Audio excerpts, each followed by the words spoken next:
Welcome back to the channel. Tune in or go stout. You know, I think some of you are going to be quite surprised about my take on the Venezuela regime change that's going on right now. First, I want to make it be known that I would rather serve crack before I serve this country, in the famous words of Base Savage. But with that out the way, I've been seeing a lot of the discourse on Twitter over this situation, and obviously the left side doesn't like it and the right side doesn't know whether to support it or be against it, because when you peel the layers off of this is for Israel at the end of the day. But if we can be realistic, for the first time ever when it comes to American politics, there's no other way this Venezuela situation would have ended. America has a long history of going into South America and Central America and doing regime change. The color revolutions was a thing. Does that justify the action happening? Not 100%, but this is expected from the US. The question was never, is America gonna do this? It was more so, what are China and Russia gonna do about it? And just like every situation going on in the world, Russia and China pose a big talk and they say they're going to do something and they give America all these final warnings, and then when said thing happens, they write a letter and say, oh my god, we can't believe America did this. I've talked at length with my non-support of this regime change, but that doesn't mean that when it happens, I'm just going to have my head up my ass and act like, oh my god, America is such a terrible nation for doing this. This is literally what we do in the South American region. This is why we have the Monroe Doctrine. I made a 30-minute video going over the history of Venezuela, and there was so much stuff that even in the 30 minutes that I decided to cover, it missed very important things like color revolution, more regime change, and the influence that Cuban regime change had on the whole region. The funniest thing that's come out of this whole thing is the flip-flopping that's happening on the American First side, the Nick Fuentes Groyper side, because on one side, they don't want to support regime change because America is probably going to put an Israeli pro-leader like the Machado lady we've talked about.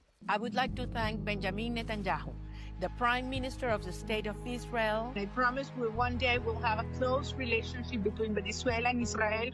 But on the other side, imperialism is the American playbook, so they're caught between a rock and a hard place. You can tell that by Nick Fuentes literally changing his stance on the situation within 3 hours and releasing a multitude of Telegram posts saying, well, we support it because of this, but we don't support it because of this, and I don't want US troops there, but what did you think was going to happen? It's always just surprised me how this Venezuela problem has been an issue on the American First side for a while. When it first came into the news that any of this was happening and we were bombing the drug boats, they said, oh yeah, we should be able to bomb whoever we want. But then every criticism of Trump equals the Venezuela regime change in a light that paints it as bad. But then when Trump does the Venezuela regime change, that whole crowd is like, yes, this is pro-USA, oh my god, so based. But when Trump follows up the attack on Venezuela and the kidnapping of Maduro with a press conference where he says America is going to control Venezuela now with US troops on the ground, then the America First crowd automatically says that's a bad thing now. Like, you need to stand firm on one spot. I'm not going to take away from the generational run, I'm putting quotation marks around that, but 2026 I don't think is going to be another generational run if you're starting it off with flip-flopping on the easiest issue to have a solid stance on. It's one thing to be airheaded about it and paint it like a lot of leftists are painting it and be like, oh my god, regime change in Venezuela is so bad, how could he do this, oh my god, Trump is like, this is America, this is what we do, and the playbook was not going to change because we had a Republican president. And I'll be the first to tell you that if Biden was still in office, he would have done the same thing. He was the one that put the $50 million bounty on Maduro's head. The only person I've seen have a decent take about this is Sneeko, and that's because he actually stays true in his convictions from what I've seen for the most part. When he's wrong, he says he's wrong, but in this situation, even a blind man could see the actions coming. But like, who's surprised? Our political takes are coming from Asmongold for the most part. There's no actual brain cells in the conversation, and when things like this happen, people are just going to take whatever side the Twitter replies lean the most. And this video will probably get heavily disliked because I mentioned people that you don't like, but honestly, look in the mirror and look at what's happening. This is probably the most pro-Zionist stance that most of the right wing has taken, and this is just because it's so blatant. If you're anti-Israel, anti-putting money in all these other different wars, then there's really no way you can stand by and see Venezuela get taken over and be like, this is so pro-America. Putting troops on the ground of another country in a time where the citizens of this country can't even get basic health care is so America first. And I would usually really stay away from things like this, because if you criticize anybody on that America First side, they'll just have a million people dislike your video or come after you. But they can talk about Israel, they can talk about Goy slop, they can talk about, oh, Goyim, cattle, all this, but then become the very same neocons they talk against and make fun of. Literally jumped from the Epstein files to Somali daycares, but they don't care about anywhere else the money is going. You can't have a very low attention span and also try to be very consistent on many points. That's just not possible. It's only a matter of time before you become the snake eating its own tail. Your whole movement is being anti-Zionist, but the second America does what the Zionists want them to do, you are on there cheering it out, saying this is so based. Yes, my country is back. America is back. Presidents on both sides are still in those files. This is another distraction from releasing more of those files. And if we do get our way in Venezuela and war does start and they actually do fight back, which people are just thinking won't happen, then what happens to all those Venezuelan refugees that can't stay in their nation? Some of them may go to neighboring countries, but a lot of them will come to America on refugee status because that is what they have become, because you have empowered a president to do this. But it's crazy that we can still act surprised that the Republicans are starting new wars when this is the party of George Bush. Everybody gets on Democrats for anti-woke, stop the trans. Oh, it's the same party. But when there's clearly one pro-war party, nobody takes accountability for the side they support. And that's all this presidency has become. People who voted Trump in, the second he does something they don't like, they say, oh, the parties are the same. Oh, everybody's the same. But the second he does what Republicans have been doing forever, oh, based,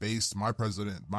The reason that Republicans will lose in 2026 and 2028 and continue the streak they've been doing throughout 2025 is because you have no backbone. Democrats will protest against Joe Biden because he's not pro-Palestine enough. Democrats will literally attack Joe Biden for being a bad president. But when Trump literally does everything against what he promised you, then no, it's still anti-woke. No, we still have to fight the trans people. Bro, nobody cares about that stuff anymore because all that stuff is taken care of. Trans kids are not getting surgeries anymore. But you know what is happening? We're still going to war. We're still bombing nations. We're still giving Israel $50 billion kajillion a year. We're openly taking the side of Russia against Ukraine. We have taken healthcare away from more Americans than we've given it to. We've continued to raise prices. And he gave BlackRock access to your 401ks. It's so insane to me. But just like with every other thing that the America First or Republican crowd has flip-flopped on, but if you don't agree with their flip-flopping repeatedly, then they'll just call you an opportunist or a grifter, and they'll keep pushing people out of their movement like they're so good at doing. So honestly, keep it up, because this is why the momentum is shifting, and you can deny it. You can keep putting out fake studies like, oh, Gen Z is becoming more Christian and more right-wing, but the stats just don't support that. So just like Joe Biden turned so many people away from the Democrat Party, let Trump and everybody else circling around him turn everybody off to that ideology as well. Sooner or later, you will realize it is bankers and people that have money against everybody else that doesn't. And it has simply always been that, but they keep trying to divide you more and more into different groups that don't really exist. But again, what do I know? Just unemployed guy, playing Call of Duty, sharing my opinion. If you agree or disagree, leave a comment on the video. I do read the comments. Probably going to be a lot of people that do disagree with me. But again, I've had the same stance on this issue from the beginning. I'm not flip-flopping and I never have, but a lot of your favorite creators are. If you haven't already, like and subscribe to join the thread. And with that being said, thank you for tuning in. Until next time.